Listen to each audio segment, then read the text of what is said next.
നമുക്ക് ഈ ഒരു ക്വസ്റ്റ്യൻ നോക്കാം. A nurse is caring for A post operative client who had abdominal surgery 24 hours ago. The client reports sudden shortness of breath and sharp chest pain.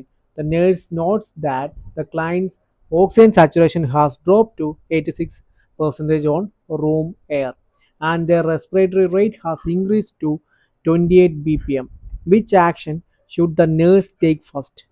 Okay, ഇങ്ങനെ ഒരു question കിട്ടിയാൽ നമ്മൾ ആദ്യം എന്താണ് ചെയ്യുന്നത്? ആദ്യം നമ്മൾ അതിൻ്റെ സെറ്റിംഗ് എന്താണെന്ന് നോക്കാം. ഓക്കെ, ഇവിടുത്തെ സെറ്റിംഗ് എന്താണ്? പോസ്റ്റ് ഓപ്പറേറ്റീവ് പേഷ്യൻ്റ് ആണ് അല്ലേ? ഇവിടെ പറഞ്ഞിട്ടുണ്ട് പോസ്റ്റ് ഓപ്പറേറ്റീവ് ക്ലയൻറ്റ് എന്ന് പറഞ്ഞിട്ടുണ്ട്. 24 hours ago after abdominal surgery. Okay, അത് ഇവിടെ ക്വസ്റ്റിനകത്ത് തന്നെ പറഞ്ഞിട്ടുണ്ട്. പിന്നെ എന്തൊക്കെയാണ് ഇതിനകത്ത് സിംറ്റംസ് വന്നിരിക്കുന്നത്? സഡൻ ഷോർട്ട്നെസ് ഓഫ് ബ്രെത്ത് എന്ന് പറഞ്ഞിട്ടുണ്ട്, ഇവിടെ മെൻഷൻ ചെയ്തിട്ടുണ്ടത്. അടുത്തതായിട്ട് ഷാർപ്പ് ചെസ്റ്റ് പെയിൻ പറഞ്ഞിട്ടുണ്ട്. ഓക്കെ, നെക്സ്റ്റ് എന്താണ്? ലോ ഓക്സിജൻ സാച്ചുറേഷൻ 86% എന്ന് പറഞ്ഞിട്ടുണ്ട്. 86% പറഞ്ഞിട്ടുണ്ട്. Okay, next increased respiratory rate 28 bpm, അതിവിടെ മെൻഷൻ ചെയ്തിട്ടുണ്ട്. ഇനി നമുക്ക് എന്താണ് വേണ്ടത്? നേഴ്സ് എന്താണ് ആദ്യം ചെയ്യേണ്ടത്? ഓക്കെ, ആദ്യം ചെയ്യേണ്ടത് കാര്യം നോക്കിക്കോണം.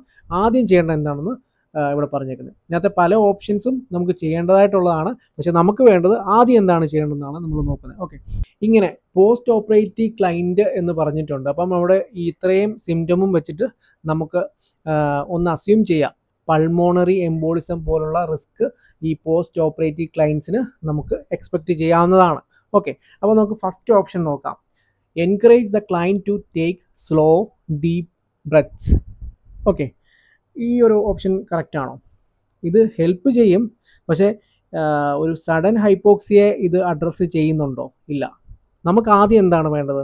Oxygenation should be prioritise. നമ്മുടെ ഇവിടുത്തെ പ്രയോറിറ്റി എന്ന് പറയുന്നത് ഓക്സിജനേഷൻ ആണ് ഇവിടുത്തെ പ്രയോറിറ്റി അല്ലേ? അപ്പം ഈ ഒരു ഓപ്ഷൻ തെറ്റാണ്. നമുക്ക് രണ്ടാമത്തെ ഓപ്ഷൻ നോക്കാം. Administer prescribed opioid for pain relief. Opioid കൊടുക്കുക പെയിൻ റിലീഫിന് വേണ്ടിയിട്ട്. Okay, of course pain relief ഒരു ഇമ്പോർട്ടൻറ്റ് കാര്യം തന്നെയാണ്, പക്ഷെ അത് ഓക്സിജനേഷൻ ഇഷ്യൂസിനെ പരിഹരിക്കുന്നുണ്ടോ? ഒരിക്കലുമില്ല. നേരെ മറിച്ച് ഓപ്പിയോയിഡ് ഡിപ്രസ് ചെയ്യാണ്, റെസ്പിറേഷനെ ഡിപ്രസ് ചെയ്യാണ്. അപ്പോൾ ഈ ഒരു ഓപ്ഷൻ തെറ്റാണ്. ഓക്കെ, ഇനി നമുക്ക് നാലാമത്തെ ഓപ്ഷനിലേക്ക് പോകാം. ഓക്കെ, നാലാമത്തെ ഓപ്ഷനകത്ത് എന്താണ് പറഞ്ഞത്?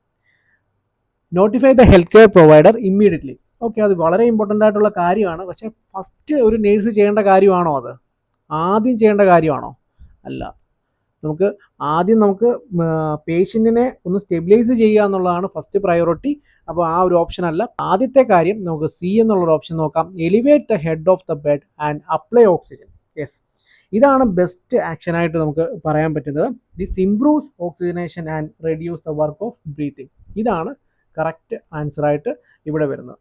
ഓക്കെ, നമ്മൾ എപ്പോഴും ഓർത്തിരിക്കേണ്ട കാര്യം എന്താണ്? Nursing priority. നേഴ്സിംഗ് പ്രയോറിറ്റി എന്താണ്? ABCs: airway, breathing, circulation. ഇവിടെ എന്താണ് വന്നത്? ഇവിടെ ബ്രീത്തിങ് ആയിരുന്നു ഈ ഒരു കേസിൽ നമുക്ക് വന്നത്. അത് വളരെ ഇമ്പോർട്ടൻ്റ് ആയിട്ടുള്ളൊരു കാര്യമാണ്. ഇപ്പം ഇങ്ങനെ ഒരു കേസ് പോസ്റ്റ് ഓപ്പറേറ്റീവ് പേഷ്യൻറ്റിൻ്റെ കേസിൽ നമ്മൾ പൾമോണറി എംബോളിസം പോലുള്ള കണ്ടീഷൻസും നമ്മൾ എക്സ്പെക്റ്റ് ചെയ്യണം. അപ്പോൾ അതിനനുസരിച്ച് നമുക്ക് റിപ്ലൈ ചെയ്യാനായിട്ട് ആ ഒരു ആൻസർ ചെയ്യാനായിട്ട് സാധിക്കുന്നതുമാണ് കേട്ടോ.